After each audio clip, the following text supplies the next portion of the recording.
Olá, boa tarde. O programa Um Sentido para a Sua Vida está no ar. E a Federação Espírita do Estado de São Paulo sente-se muito honrada com a sua audiência. Respondendo a inúmeros e-mails, nós trouxemos hoje a conferência de Maria Inês Pessotto Páscoa. O assunto, psiquiatria em face da reencarnação.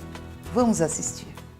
É inegável e surpreendente a evolução da humanidade em todos os campos da ciência, da economia, da tecnologia.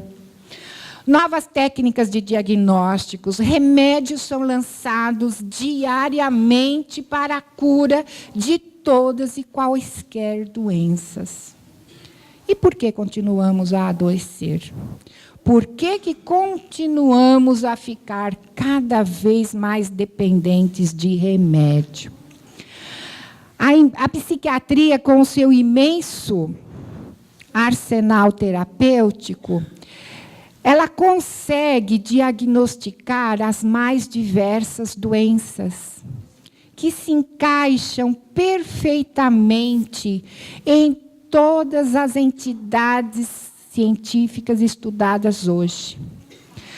Os estudos desses laboriosos pesquisadores, médicos, cientistas, eles conseguem tecer uma tese de raciocínio perfeitamente compatível com o que o paciente sente, a doença que ele se encaixa, faz um perfeito diagnóstico, exames laboratoriais perfeitos, que encaixa aonde esse paciente se localiza.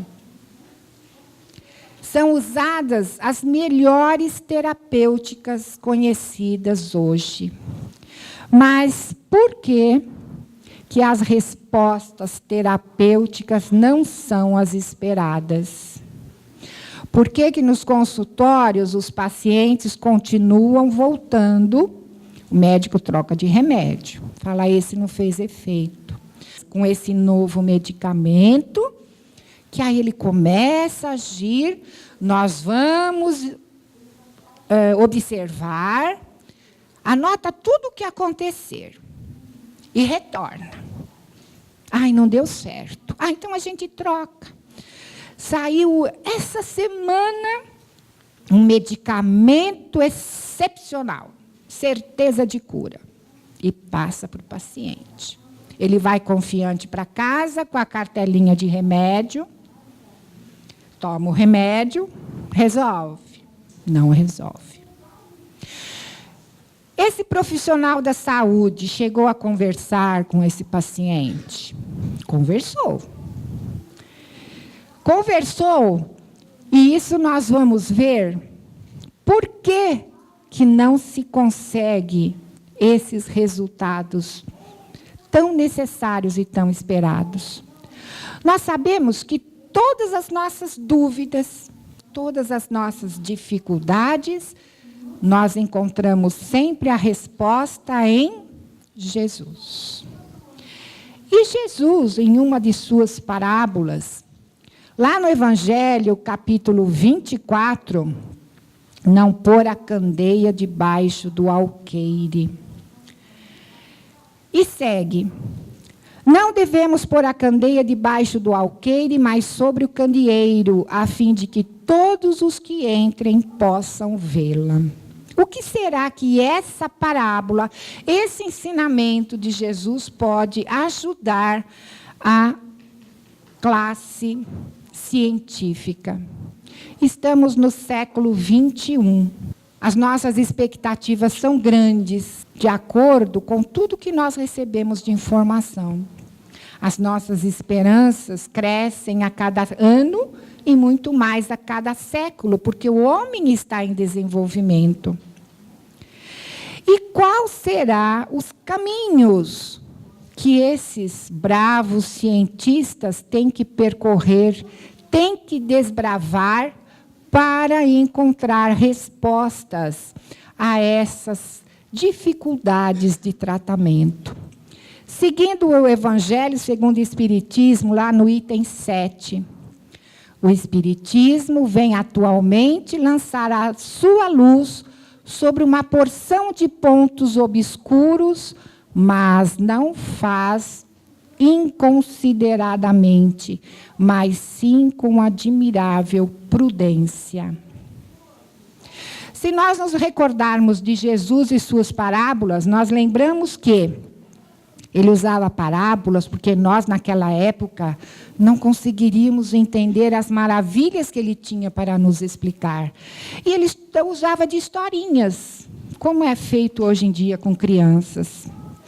E ele a todos ensinava paulatinamente, à medida que eles iam entendendo, ele aprofundava os seus ensinamentos. E hoje estamos aqui no século XXI, mais conhecedores das verdades espirituais, mais conhecedores das leis de Deus, com maior capacidade de raciocínio, com maior capacidade de utilizarmos o nosso livre-arbítrio.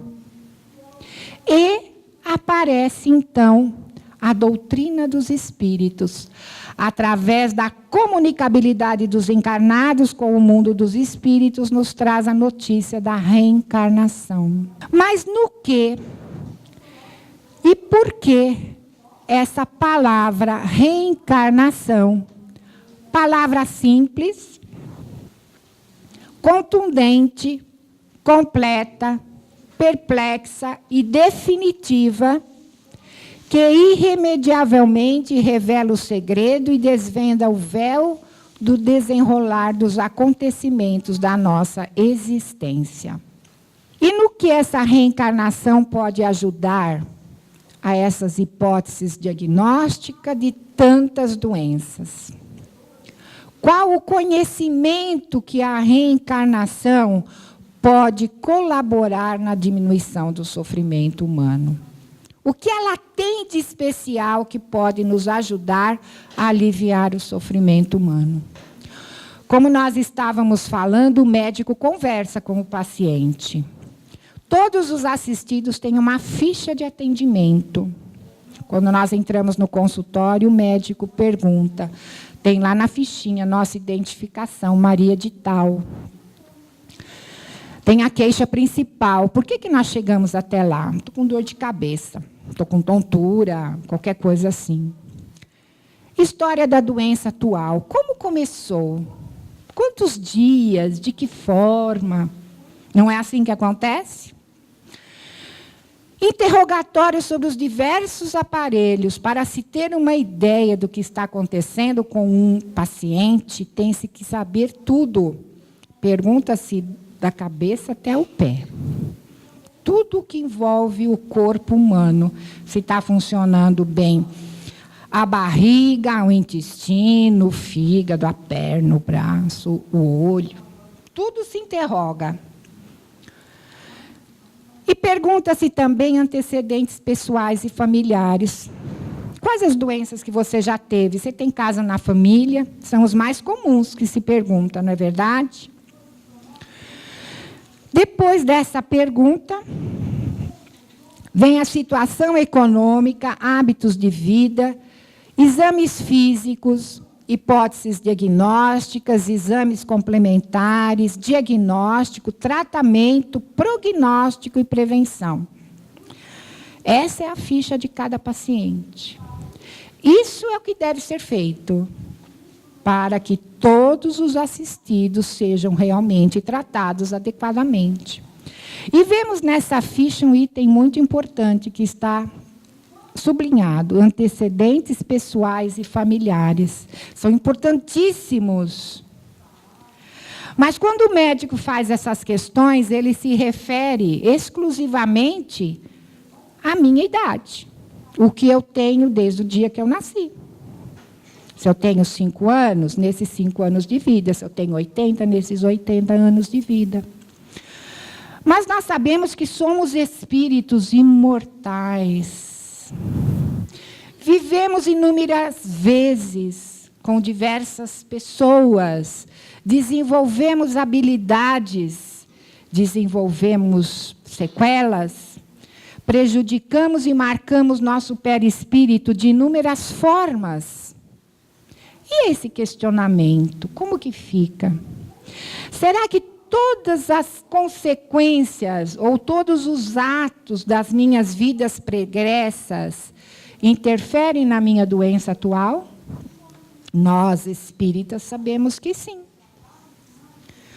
Porque nós sabemos que nas nossas inúmeras existências marcamos o nosso perispírito, que é o nosso RG de espírito individual que somos. O que trazemos de nossas múltiplas existências? Nós só conseguimos entender, pesquisar, trabalhar, se pesquisarmos, aprofundarmos, estudarmos a reencarnação. Para exemplificar, nós vamos falar de um caso. Esse caso é de JB, um menino de 12 anos. Esse caso está relatado no livro Psiquiatria em Face da Reencarnação. Diversas editoriações, escrita pelo médico Inácio Ferreira de Oliveira. Ele foi médico, psiquiatra, espírita, jornalista e trabalhou no Sanatório Espírita de Uberaba, que foi fundado em 1933. A primeira edição desse livro é de 1955.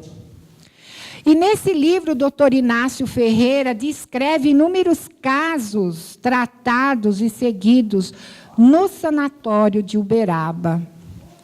E ele, como todos os médicos, todos os psiquiatras, ele observou que, por mais que tratassem os pacientes de maneira convencional, não se resolviam os problemas. Constantemente, eles tinham reinternações. Constantemente, eles eram obrigados a ser afastados da família e entrar internos no sanatório. E ele começou a trabalhar com todos esses assistidos. E um desses assistidos foi o caso de JB, um menino de 12 anos. Morava com sua família, pai, mãe e irmãos, educado, estudioso, cooperador na família, se entendia muito bem com sua irmã, seus irmãos, com a mãe também. Tinham algumas rusguinhas, mas se entendia bem. Mas tinha verdadeiro terror do pai. Era só o pai se aproximar, questionar algo feito, dar uma reprimenda, falar de maneira mais grossa, que o menino entrava em desespero. Gritava, esperneava, se atirava ao chão, e assim continuava inúmeras horas. E só se tranquilizava depois de muito tempo, quando já era afastado de todos. E isso aconteceu umas 3 ou 4 vezes em que foi necessária a sua internação nesse sanatório. E ele ficava de 8 a 10 dias internados. E os médicos observavam que o período dele de internação, ele estava ótimo. Não tinha nada. Se comportava amigavelmente, participava das atividades, cooperava no lugar onde estava. Até que um dia ele recebeu alta numa dessas internações e a família foi orientada para vir buscá-lo. E a única pessoa que estava disponível nesse momento era seu pai. Esse menino estava saindo do sanatório, no corredorzinho, como vocês podem observar aqui. A hora que ele vê o pai, ele se pôs a gritar, a espernear, pelo amor de Deus. Eu não quero ir com esse homem. Me tirem daqui. Eu não vou embora com esse homem. E assim ficou. Muito tempo, impossível controlá-lo. Foi preciso recolhê-lo novamente ao interior da clínica e tentar acalmar o menino. Assim que o pai saiu, Passado alguns minutos, o menino se tranquilizou. Foi consultado, como era praxe nessa instituição, durante uma assistência espiritual. Foi observado várias vezes uma entidade acompanhando esse menino. Dá para observar aqui? E nessa última encarnação, essa entidade se manifestou dizendo que tinha sido pai dessa criança em outra encarnação. E que em uma outra encarnação, esse rapaz, esse menino de 19 anos, se apaixonou por uma moça, uma vizinha sua. Só que ele era muito turbulento, briguento, brigava por qualquer motivo. E o pai da moça não quis esse relacionamento. Até mudou de lugar, mudou de sítio. Mas o relacionamento dos dois continuaram. Até que o pai, muito raivoso com essa atitude, esfaqueou os dois. Matou os dois. E a história continua, que vocês vão ler no livro, eu não vou contar. Então, retornando ao caso do JB, e eu esqueci de contar um fato muito importante. A hora que ele viu o pai, ele falou: eu não vou com esse homem. Olhem o punhal que ele tem no bolso. Eu não vou com esse homem. Todos ficaram atônitos, porque ninguém sabia que o cara tinha um punhal no bolso. Era comum naquela época picar fumo, não é? Um canivetinho no bolso, principalmente aqueles da zona rural. E ele tinha realmente. O pai falou: como pode? Como que ele sabe que eu tenho um punhal, uma faca no meu bolso? Né? Então, trabalhando-se toda essa história da reencarnação, percebeu-se o porquê desse relacionamento tão difícil entre pai e filho. E que não seria com remédio que isso seria resolvido. E é claro também que nenhum médico, mesmo sendo espírita, vai chegar para um pai de uma criança ou para uma criança e vai falar: você tem isso porque ele é o que matou, é o que te matou. Por isso que existe a misericórdia de Deus, do esquecimento do passado. Se nós não conseguimos conviver com alguém que nos olha de atravessado, que nos pisa no calo, que puxa de leve o nosso tapete, como vamos conseguir conviver com alguém que nos matou, nos traiu, nos ofendeu? Então, a lei de Deus é sábia. Então, como fazer? O que fazer? Trabalhar com esta família a reforma íntima. Cada um de nós. Não precisamos ficar doentes para isso. Aprender a amar, a entender, a tolerar aqueles que conosco convivem. É claro que nessa instituição, no sanatório de Uberaba, eram feitas assistências espirituais e desobsessão. E inúmeros pacientes eram orientados para trabalhar o amor, a tolerância e a compreensão meio familiar. Porque não adianta afastar o doente da família, é lá que está o cadinho de regeneração. Não adianta dar remédio para obnubilar a mente, porque ele precisa estar conhecendo o que se desenrola ao seu redor para trabalhar melhor isso.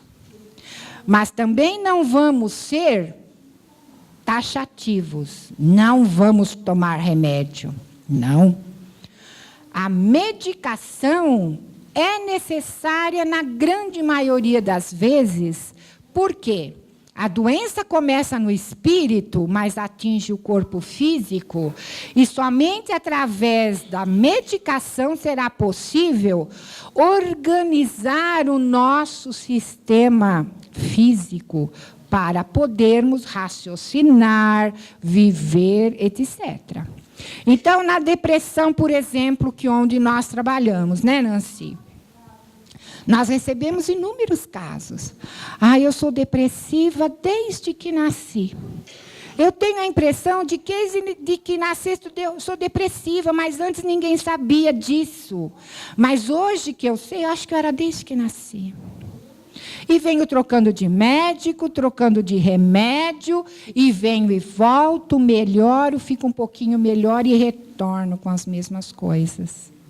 Por quê? Porque, na realidade, aquela causa principal não foi corrigida.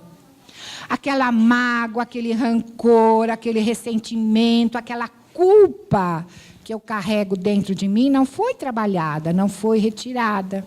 Então, eu continuo com psiquiatra, com remédio e assim por diante. Quando os médicos, quando a comunidade científica começar a entender o que realmente se passa com tudo isso, eles vão entender o que o doutor Inácio falava. Na medicina tradicional, não encontraria os medicamentos precisos para apagar as lembranças do passado. Mas na medicina espiritual, poderia encontrar a terapêutica necessária, procurando reunir vítimas e algoz em torno do Evangelho, fazendo com que procurassem nutrir-se da seiva divina para poderem suportar o fardo da vida terrena. Com o auxílio do esplendor das luzes da verdade, ficarão aptos a se libertarem das iniquidades do passado, para mais facilmente, após o descanso no oásis do espaço, voltarem para novas caminhadas. Essa é a nossa terapêutica. Essa é a terapêutica que a imensa gama de cientistas, de médicos, precisam aprender. Eles precisam se enveredar pelo estudo do espiritismo, da reencarnação. Sem esse conhecimento, sem desfraldar essa fronteira do invisível, ficará muito difícil cuidar, socorrer a imensa gama de irmãos que padecem na nossa humanidade. Só falando dessa maravilhosa palavra que é a reencarnação, né? Que ela possa soar em todos os laboratórios, em todos os consultórios, em todas as escolas, principalmente as escolas de medicina, para que realmente essa relação médico-paciente possa ser aquela relação aprendida nas escolas, que nós aprendemos, viu, gente? Isso é ensinado. A maneira correta de atender um paciente. Que nós, como espíritas, possamos propagar essa ideia reencarnacionista, porque ela é a razão da misericórdia divina para com todos nós, para, através de uma nova existência, conseguimos galgar mais um degrauzinho na nossa caminhada evolutiva. Agradeço e fiquem com Deus. Que riqueza de detalhes nessa conferência, vocês não acharam? Vamos agora para um pequeno intervalo e voltamos já já.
Nascer de Novo, um livro lançado no Congresso FEESP 2014, um livro de Humberto Fabbri. Recebemos o que damos, colhemos o que plantamos. Aprendemos com Jesus que Deus é nosso Pai, justo, bom e misericordioso, que não pune ou castiga, mas permite que arquemos com as nossas responsabilidades para nosso próprio crescimento.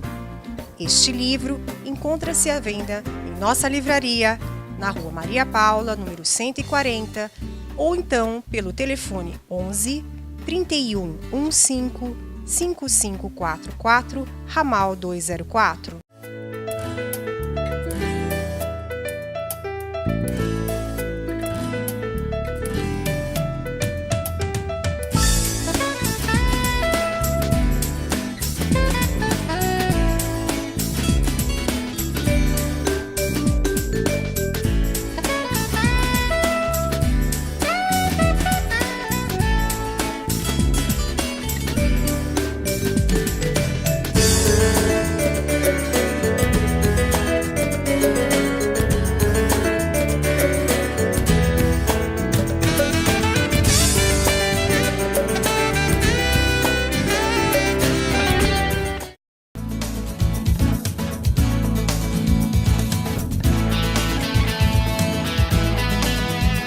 Cursos profissionalizantes de informática FEESP, sede Santo Amaro, em parceria com a Fundação Anita Pastore e FECAP, para inserir o aluno no mercado de trabalho.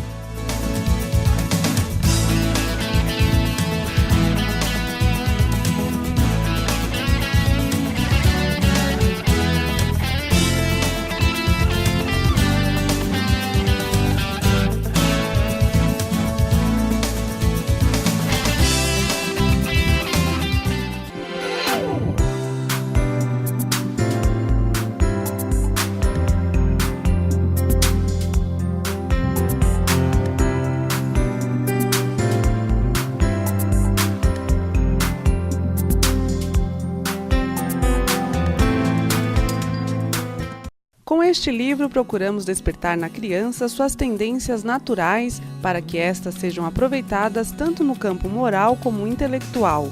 Os exercícios propostos, tanto para o corpo como para a mente, canalizam a grande energia que ela tem à disposição para o processo da verdadeira educação, onde o ser se integra em perfeita sintonia com as leis de Deus.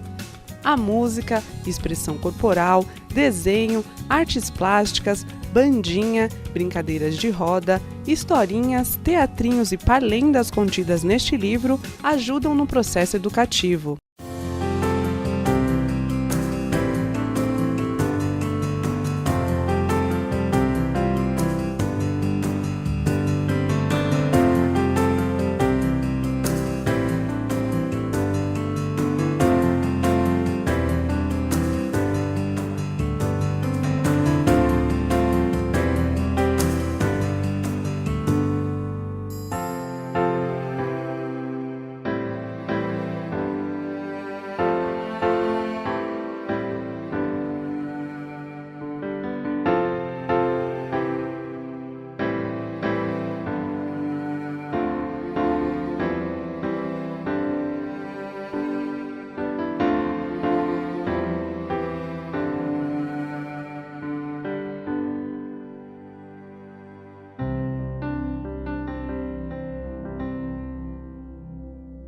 Não percam essa valiosa oportunidade nas férias de seus filhos de 3 a 11 anos. Os livros Evangelho segundo o Espiritismo para Infância e Juventude e os 4 livros da série Brincando e Aprendendo o Espiritismo estão com 50% de desconto. Na compra de 2 deles, você receberá de presente o livro de orientação aos pais e educadores de crianças, de autoria de Silvia Cristina Puglia. A Federação Espírita do Estado de São Paulo está de portas abertas de segunda a sábado, das 8 horas às 20 horas e 30 minutos. E também aos domingos, das 8 horas às 17 horas, para atendimento gratuito. Procure o Departamento de Orientação e Encaminhamento, DEPOE, localizado na Rua Maria Paula, número 140, Bela Vista.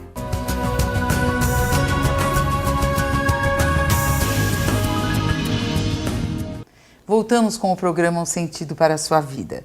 E agora nós vamos assistir às perguntas que foram feitas pela plateia a Maria Inês Pessotto Páscoa. Não percam, existe também um depoimento emocionante de uma senhora que estava na plateia. A nossa companheirinha pede esclarecimento o porquê da parábola da candeia sobre a psiquiatria. Nós colocamos a parábola da candeia justamente porque nós que conhecemos a doutrina espírita, né? E Deus, como é tão misericordioso, Ele nos deu a reencarnação. E a candeia são aqueles conhecimentos que devemos colocar à vista de toda a humanidade. Então, a candeia viva é a luz do esclarecimento, que nós não devemos colocar escondidinha aquela luz, devemos fazer brilhar. E justamente essa luz da candeia é a palavra do Espiritismo sobre a reencarnação, viu, querida? Quando a psiquiatria seguir a luz dessa lanterna que brilha, dessa candeia, ele vai chegar às conclusões maravilhosas de tantos casos psiquiátricos que lotam os consultórios e que ainda não foram esclarecidos. Essa é a candeia, essa é a parábola da candeia. Ciência e religião, e ciência e doutrina espírita estão aos poucos se aproximando.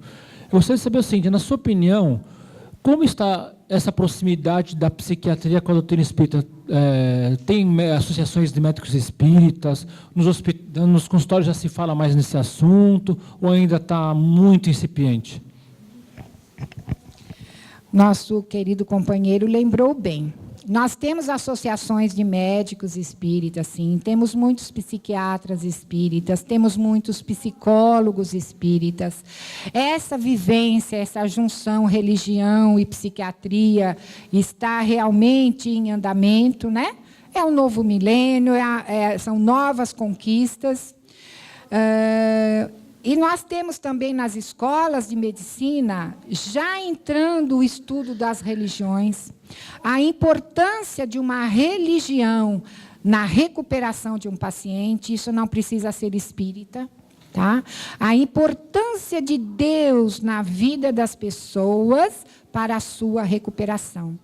Existem pesquisas dentro dos hospitais, Hospital das Clínicas, Hospital Paulista de Medicina, onde é comprovada a relação fé e cura. Não importa se é espírita, não importa se é evangélico, se é católico.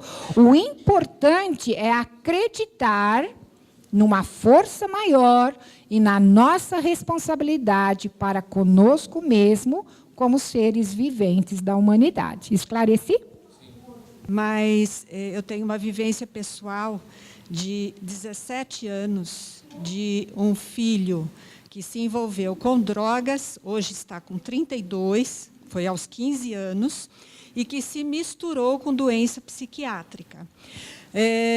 Em resumo, ele chegou até a ser internado em clínica espírita, e o tratamento que ele recebeu, o tratamento médico, não tenho o que reclamar, mas os médicos nunca tiveram uma visão espiritual do problema. E hoje, depois de muito sofrimento, de muito estudo, muita busca, muita até ajuda espiritual e tudo mais, chega-se à seguinte conclusão.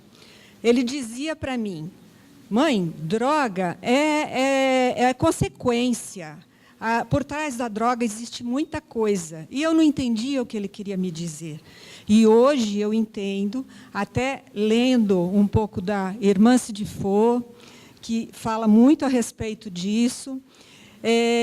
Ele também tem esta visão, graças a Deus, que eu acho que é a maior bênção que a gente está recebendo, no seguinte sentido: a droga foi uma válvula de escape pela rebeldia dele de não aceitar esta reencarnação. Aceitar a vida como ele teria que viver, com humildade, e a soberba, o orgulho, o egoísmo que fez ele se rebelar e ir para a droga. ele tem uma mediunidade muito acentuada e, em função disso, ele foi subjugado e chegou a uma UTI psiquiátrica,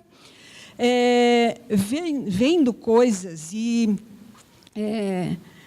foi taxado como... ele toma até hoje risperidona, está tentando se libertar dela, mas até agora ainda não conseguiu, né?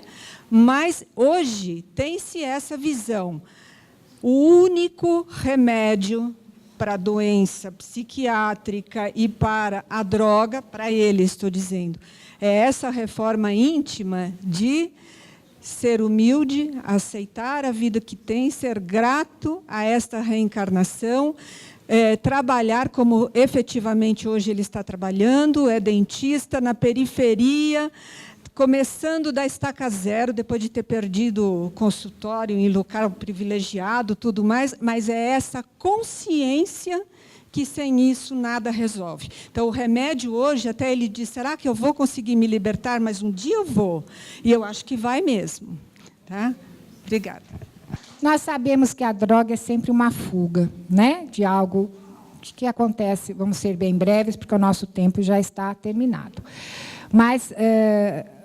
a partir do momento que tomamos consciência de nós como espíritos imortais, né?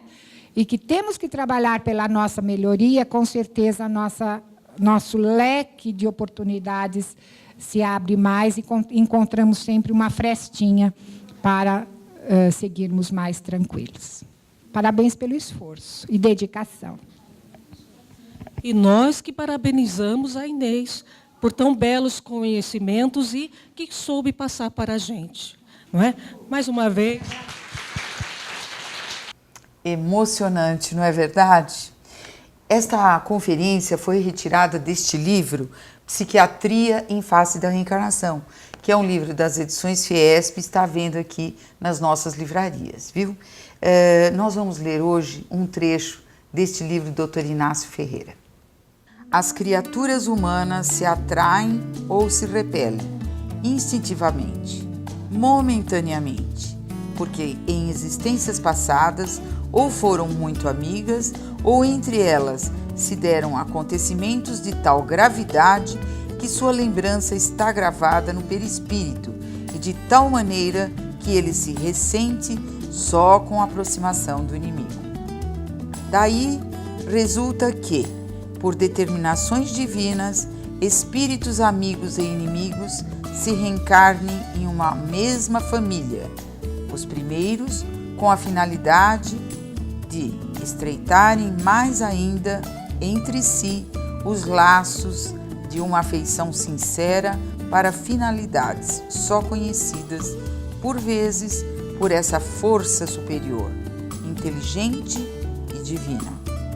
Os segundos, obrigados a conviver sob o mesmo teto, aproximados pelos laços consanguíneos, a fim de melhorarem seus sentimentos e dar guarida ao perdão contra ressentimentos ou causas várias que os haviam separado em existências anteriores.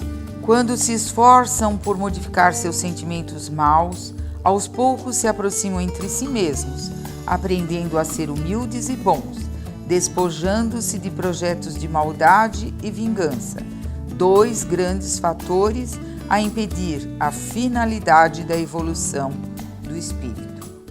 Que pena, já estamos encerrando o programa Um Sentido para a Sua Vida, mas estaremos aqui novamente na próxima sexta-feira, às 12 horas. Até lá!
Cursos profissionalizantes de informática FEESP, sede Santo Amaro, em parceria com a Fundação Anita Pastore e FECAP, para inserir o aluno no mercado de trabalho.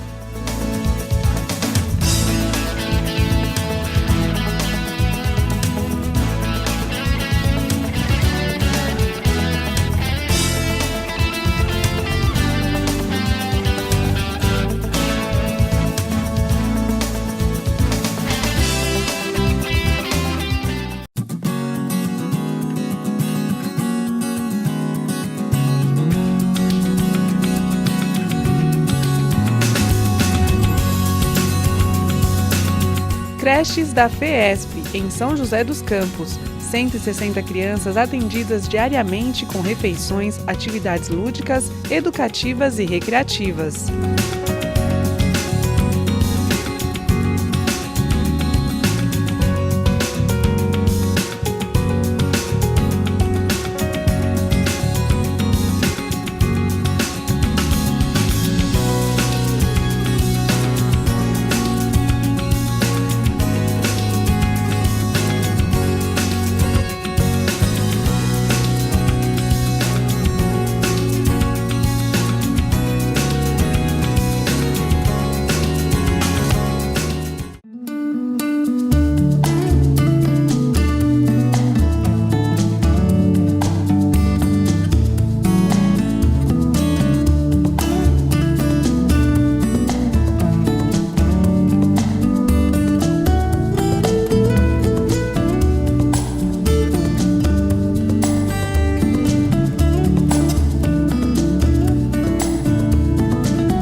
O Lar Bartuíra é a residência de idosos da Casa Transitória, que é subsede da Federação Espírita do Estado de São Paulo.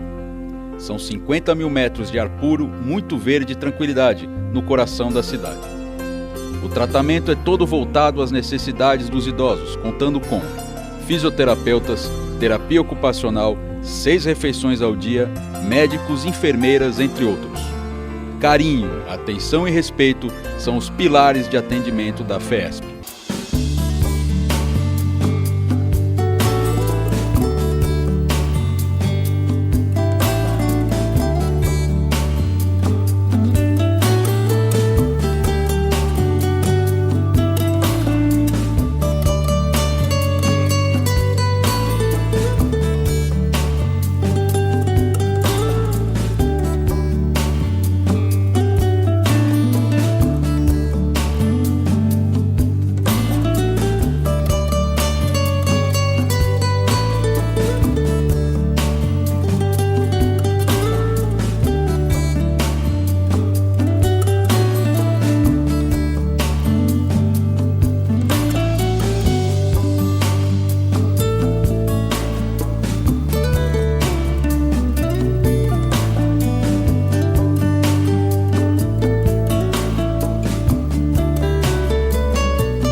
é com grande alegria que trago uma notícia para vocês.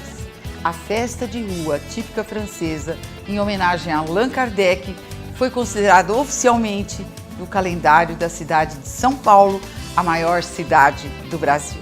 Agradecemos a todos que colaboraram para que isto acontecesse.